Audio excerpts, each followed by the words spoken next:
할렐루야. 우리 십자가에게 선교회를 오신 우리 목사님, 사모님, 전도사님들을 환영합니다. 제가 우리 목사님, 이모 목사님들이 한 목사님이 설교하세요 라고 했을 때 제가 목사님들 앞에 쓰는 게 그렇게 쉽지가 않습니다. 근데 2번을 제가 거절을 했는데 3번을 거절하면 딴 분으로 하실 것 같아서 3번째 제가 생각을 했습니다. 그랬는데 또 안 피시네.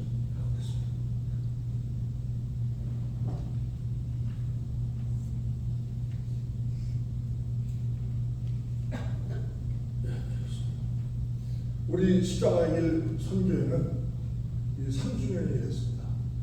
3주년이 되면서 제가 이렇게 생각을 해보니까 진짜 모든 것이 하나님의 은혜였습니다. 참 부족한 저를 하나님이 여기까지 오게 하시고 또 십자가의 길 선교회라는 선교회를 하게 하시고 이렇게 오셨습니다. 그것이 모든 것이 전적인 하나님의 은혜였습니다. 또한 우리 목사님들이 다니시다가 너무 안 돼서 그러실 것 같아요. 오셔서 위로도 해주시고 격려도 해주시고 헌금도 해주시고 말씀도 전해주시고 이런 일들이 3년 동안 있었습니다. 너무너무 감사하고 앞으로 또 3년이 우리 목사님과 더불어서 제가 좀 정직하게 하나님의 주의 율법을, 율례를, 규례를 지켜나가는 우리 선교회가 되기를 제가 기도하고 간절히 소원합니다. 그래서 오늘 저는 제목을 모든 것이 하나님의 은혜입니다. 제 마음 심정을 가지고 저의 지난날을 한번 이렇게 생각을 해봤습니다. 제가 지금 전까지 올라오기 바로 전에 다리가 후들거렸습니다.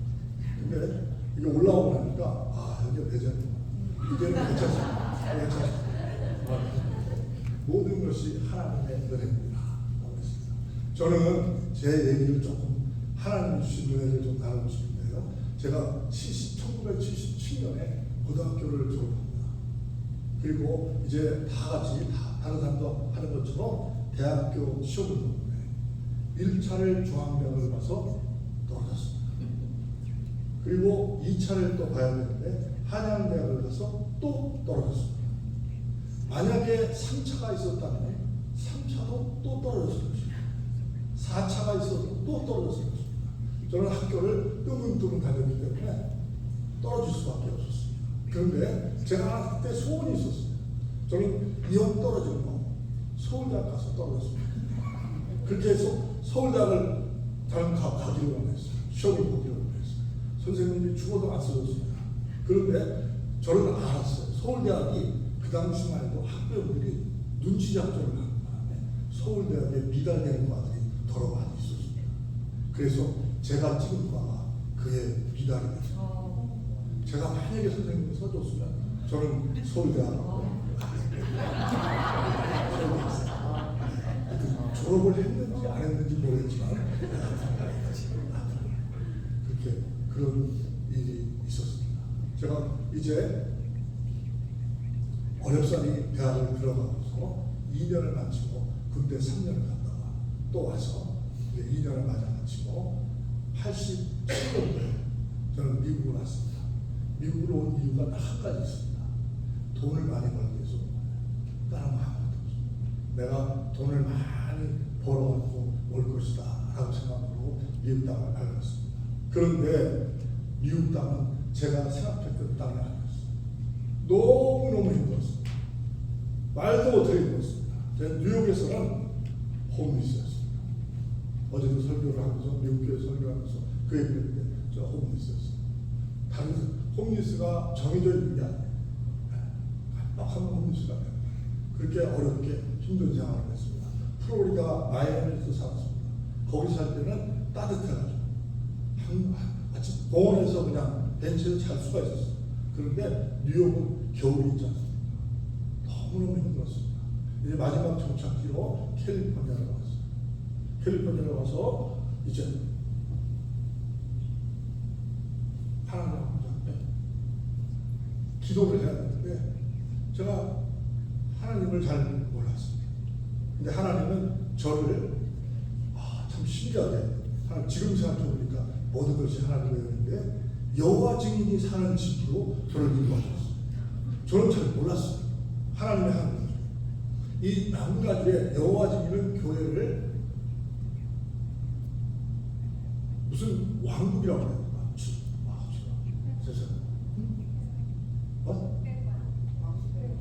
왕국회관이라고 해요. 왕국회관이라고 해요. 근데 그 제가 방 하나 얻어갖고 간 집이 그분이 그 여호와 증인을 제가 잘 알아요. 다녀봤기 때문에 그 집이 목사님은 왕국회관은 그 목사님이 없어요. 장로님이 제일 높은데 그 중에서 제일 높은 장로님 집에 제가 방을 얻어서 들어가게 된 거예요. 저는 몰랐죠. 처음에 들어가서 거기서 여호와 증인들을 그 하나하나를 하나님 다 보게 해주셨어요. 나중에 제가 이제 하나님이 하셨구나라는 걸 지금에서 알지만 그때는 왜 그런지 몰랐어요. 그래서 여호와 증인이 시키는 대로 왕국회관에 가서 제가 같이 예배도 드리고 전도하는 훈련도 받고 이렇게 했던 기억이 납니다. 이런 것들 하나하나가 하나님께서 저에게 부어주신 하나님의 은혜였어요. 근데 어느 날 저는 그렇지만 오래 다니지 않았어요. 어떤 목사님이 장로교회 목사님이 지금도 현존하고 계신데 90이 넘으셨는데 그 목사님 가끔 만나뵀는데 우리 창립 예배 때도 오셨는데 그 목사님이 저한테 오셔서 우리 교회를 나가야 된다라고 말씀하셨어요. 그래서 그 장로교회를 다니기 시작하면서 제 이제 신앙을 이렇게 했는데 얼마나 목사님을 힘들게 했는지 지금 생각해보면 너무나 목사님을 힘들게 했던 사람 중에 제가 하나였어요. 그랬는데 어느 날 목사님이 강대상에 있으면 막 울어요. 한 번도 안 울었었는데 저도 하나님 앞에 은혜를 좀 받고 나서 괜히 울어요. 우는데 원래는 전 잘 안 울어요. 울 일도 없고 근데 우는데 그 목사님이 갑자기 목사님이 이북에서 오신 분인데 울어요. 그러더니 한 번은 오시더니 저희 부부한테 그래요. 어느 전도 집회를 가야 될 것 같다고. 그래서 내 말을 꼭 한 번만 가달라고. 그래서 자의반 타의반을 가고 싶지 않았습니다. 그 집회를 가게 됐습니다. 거기서 이제 하루가 지나고 잠을 자는데 하루가 지나고 이틀이 지나고 밤에 설교를 하는데 말씀을 듣고 통성 기도를 하는데 갑자기 제 눈에서 눈물이 나기 시작했어요. 그러면서 제 마음에 내가 죄인이라는 것을, 내가 너무나 많은 죄가 있다는 것을 하나님이 하나하나 보여주셨어요. 진짜 영화처럼 보여주셨어요. 내가 이런 사람이구나. 나는 죄인인지 몰랐는데 그걸 보여주신 거예요. 울었습니다. 울면서 회개했습니다. 그러면서 제가 하나님 아버지 앞에 이렇게 기도했어요. 하나님, 내가 지금 사는 게 너무 힘들어요. 하나님 좀 도와주세요. 너무나 힘들었습니다. 우리 집사람하고 일을 해도 돈도 안 벌리고 고생만 하고 어떨 때는 돈을 뜯기기도 하고 별이 가는 없지. 우리 그 돈을 안 주고 그런 사람들도 있었고 너무너무 힘들었어요. 근데 갑자기 하나님이 저희 마음에 음성을 들렸어요. 그러면 내가 네 일을 해줄 테니까 네가 내 일을 한번 해볼래? 그렇게 말씀하셨어요. 저는 하나님이 내 하나님 일이라는 걸 저는 알고 있었어요. 그 전도 집회에서 영원을 보냈어요. 그래서 누가복음 19장 10절에 보니까 인자가 온 것은 잃어버린 자를 찾아 구원하려 함입니다. 우리 주님 오시면서 우리 십자가의 기성교회는 구제하는 단체가 아니에요. 구제는 말씀이 먼저고 그 위에 따라가는 부수적인 것이 구제하는 단체가 아니에요. 무슨 봉사단체가 아닙니다. 여기는 하나님의 말씀, 살아있는 하나님의 말씀을 전하는 단체예요. 하나님이 그 마음을 주셨기 때문에 알았습니다. 제가 그러면 그 일을 하겠습니다. 방법이 없었습니다. 살아갈 방법이 없었습니다. 그래서 토요일 날은 다운타운 힐스트에서 가서 외쳤습니다. 예수 그리스도 대하마무초 그랜 예수 그리스도라고 외쳤습니다. 예수님이 당신을 사랑하십니다. 예수님을 믿어야 천국 갑니다. 외쳤습니다. 주일날은 가든그로브 매그노리아하고 가든그로브에 있는 가주마켓 앞에서 사거리에서 제가 외쳤습니다. 아주머니 예수 믿으세요. 아저씨 예수 믿으세요. 예수 안 믿으면 죽습니다. 예수 믿고 천국 갑시다 라고 외쳤습니다. 계속했습니다. 너무너무 전도하는 게 힘들었어요. 무서웠어요. 저한테 적대적으로 대하는 사람이 너무 많았습니다. 힐스트리트에 가서 한번 전도할 때 흑인이 지금도 기억이 나는데 제 엄지손가락을 꺾어가지고 부러뜨렸습니다. 지금도 이게 안 돼요. 지금 몇십 년이 지났는데 전도는 그렇게 쉽지 않습니다. 그래서 전도하러 나갈 때는 저는 알지도 못하는 찬송을, 고열 찬송을 쉬없이 했습니다. 교회에서 했습니다. 그러지 않으면 나갈 수가 없습니다. 그러지 않으면 관상만 보고 오는 거예요. 가족학교 앞에서 한 사람을 봤을 때, 아, 이 사람은 장로님 같아서 안 되고, 아, 이 사람은 깡패 같아서 안 되고, 이 사람은 나빠서 그러다 보면 관상 보다가 들어오는 거예요. 하나님이 주는 대로, 하나님이 보여주는 대로 전도했습니다. 중을 만나면 중에게도 전도했습니다. 중이라고 말 못하니까 스님, 스라고 하면 이상할 것 같아서 그냥 스님, 예수 믿으세요. 예수 믿으세요. 어쩌자고 이러고 있습니까? 예수 믿으세요. 그런 사람들은 나한테 대답을 못했습니다.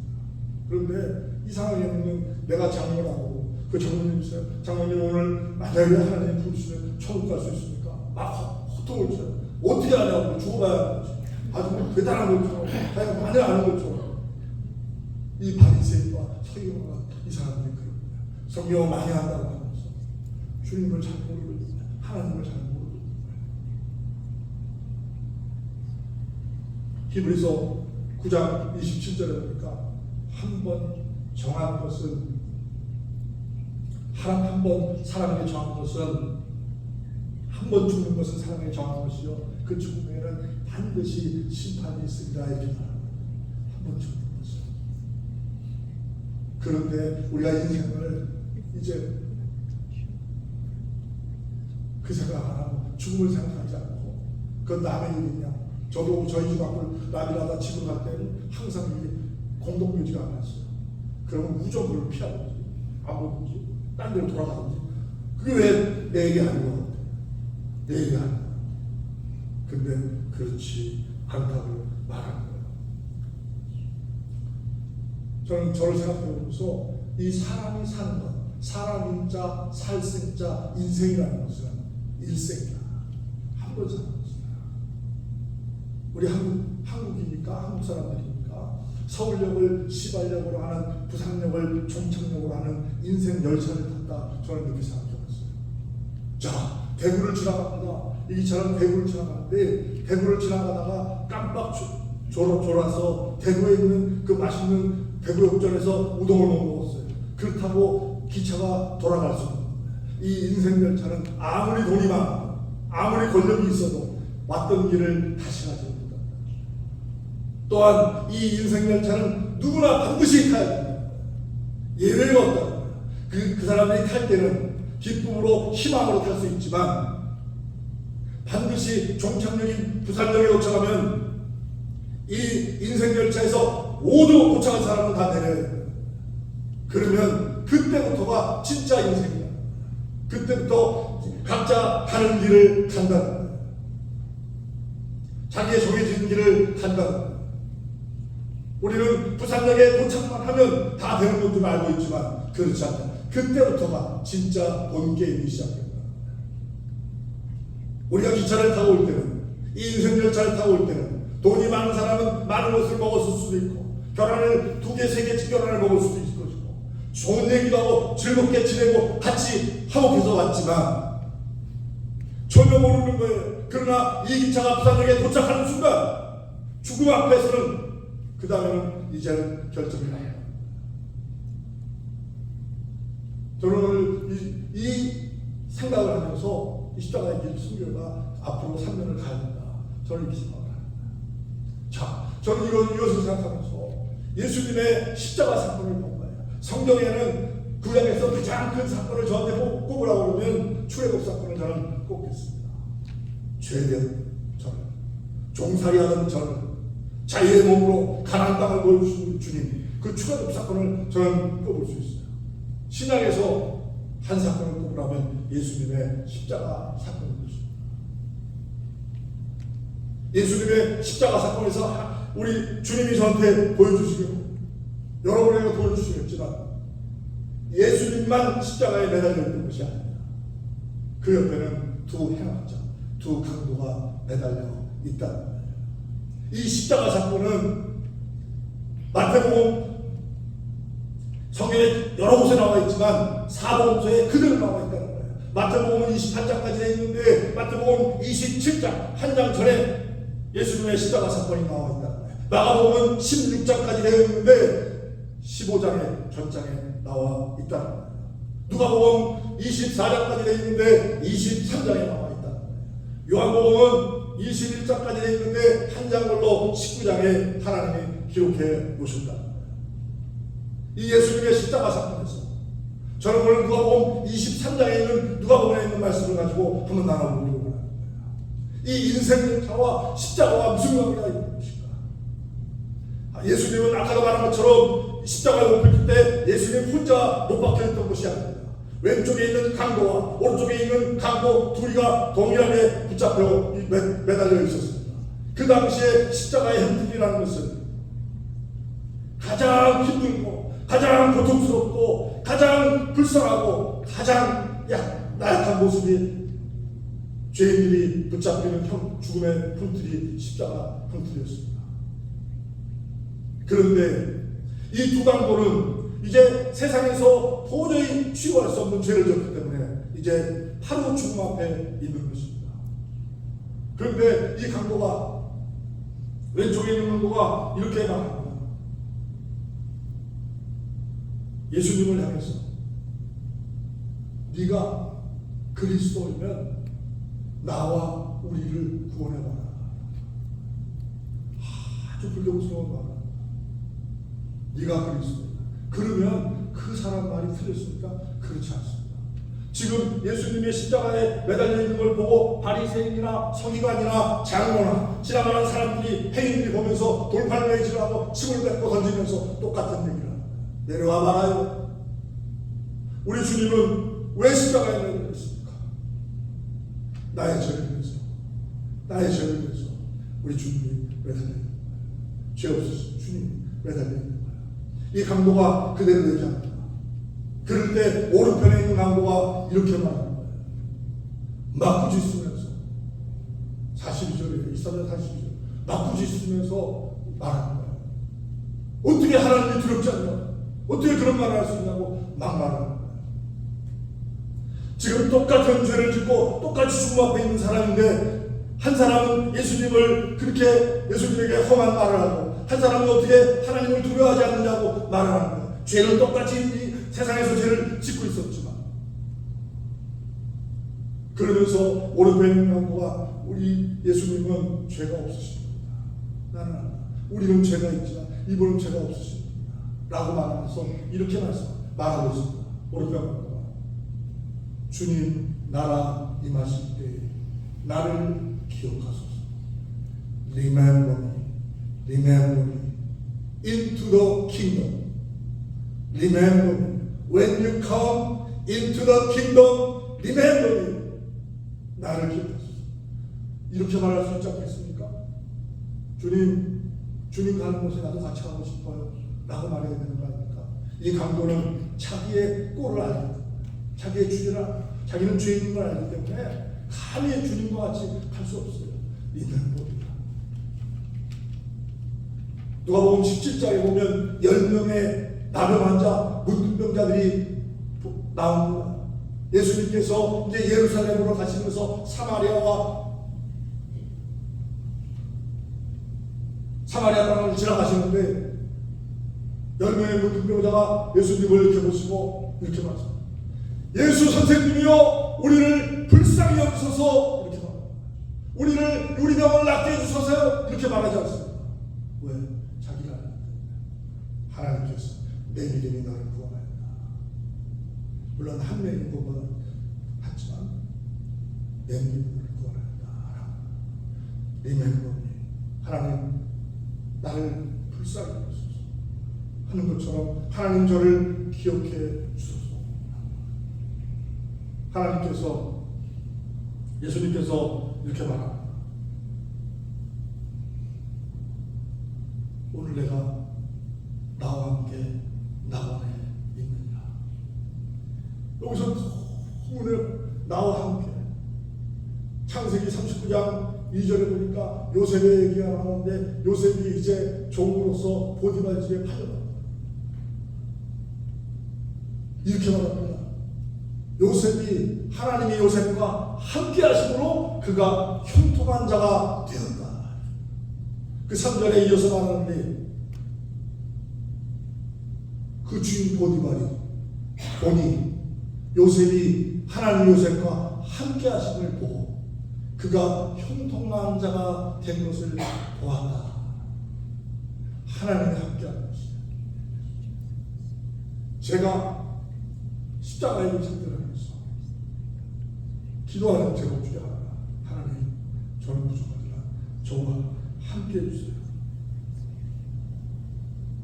요한일서 1장 9절에 하나님 말씀하시는 거예요. 그러려면 만일 우리가 우리 죄를 자백하면 하나님 기쁘시고 의로우사 우리 죄를 사하시고 우리를 모든 불의에서 깨끗게 하실 것이요 다른 거 없었어요. 하나님 아버지 앞에 내가 이 오른편 강도처럼 하나님 내가 주입니다. 하나님 아버지 앞에 자백하는. 그런데 요한일서 1장 그 9절 위에 8절에 보면 뭐라고 하세요? 우리가 죄가 없다고 말한다면 우리는 우리 자신을 스스로 속이는 것이요 진리가 그 속에 없느니라. 하나님 분명히 말씀. 똑같은 얘기를 반복하는데 10절에 뭐라고 했어요? 우리가 만일 범죄하고 범죄치 않았다고 하면 하나님을 거짓말하는 사람으로 만드는 것이요 그 속에는 하나님의 말씀이 없느니라. 그렇습니다. 저희가 매일 말씀을 보고 그걸 매일 카톡에다 단톡으로 서로 올리고 매주 말씀을 하고 우리는 모여서 밥 먹는 단체가 아니에요. 밥 먹고 하고 즐거운 세상 얘기하고 하는 데가 우리는 말씀을 보고 기도하는 것입니다. 매주 모이고 매일 말씀을 보고 올리는 것입니다. 예수님이 오늘 우리에게 지금 말씀하시는 거예요. 그 십자가에 있는 두 강도만 생각하지 말고 그들이 그 왼편에 있는 강도가 내 친척일 수도 내 가족일 수도 내 친구 중에 누굴 수도 있다는 거예요. 우리는 이러기에 복음을 전해야 됩니다. 이러기에 복음을 기차를 타고 갈 때는 인생들을 타고 갈 때는 다 똑같은 거예요. 다 같이 양복을 입고 다 같이 멋지게 앉아있지만 하나님이 부르실 때 하나님 내가 여기 있습니다. 하나님의 모든 것이 하나님의 은혜였습니다. 지금까지 삶이 하나님의 은혜였습니다 라고 고백할 수 있어야 한 것이라고 생각합니다. 우리 주님이 공생애를 다 마치시고 이제 이 세상의 모든 걸 정리하시고 하나님 우편에 올라가시면서 마지막으로 우리 주님이 우리들에게 유언하신 게 있습니다. 그게 마태복음 28장 18절에서 20절의 말씀입니다. 우리 주님이 이렇게 말합니다. 하늘과 땅의 모든 권세를 내게 주셨습니다. 하늘과 땅의 모든 권세는 내가 가지고 있다. 제발 나를 믿어라. 그러므로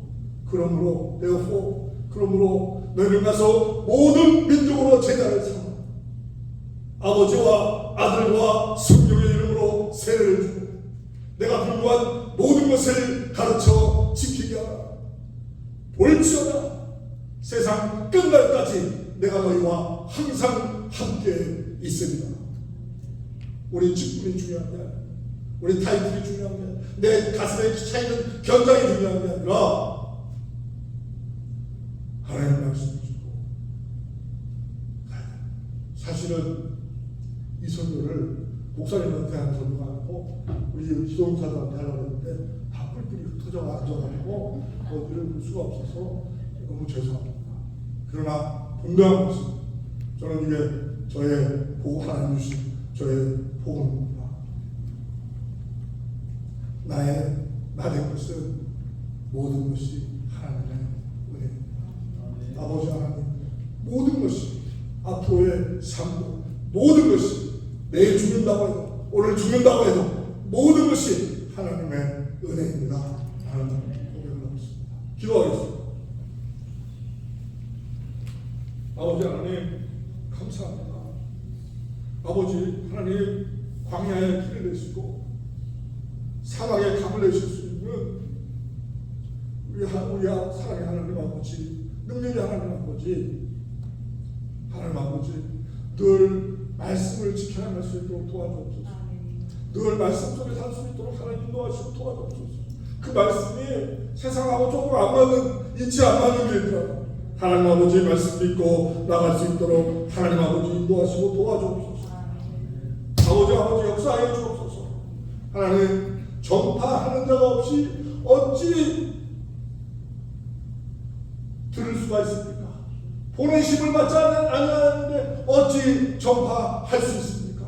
하나님 아버지 믿음으로 아버지 주여 예수를 믿는 사람들 상처받고 쓰러지고 죽어가는 영혼들을 하나하나 일으켜 주님 앞으로 인도할 수 있는 귀한 전도자의 삶을 우리 남은 연생을 통해서 이룰 수 있도록 하나님 인도하시고 도와주시옵소서. 우리 주님 사랑하며 예수 그리스도의 이름으로 간절히 기도드렸나이다. 아멘.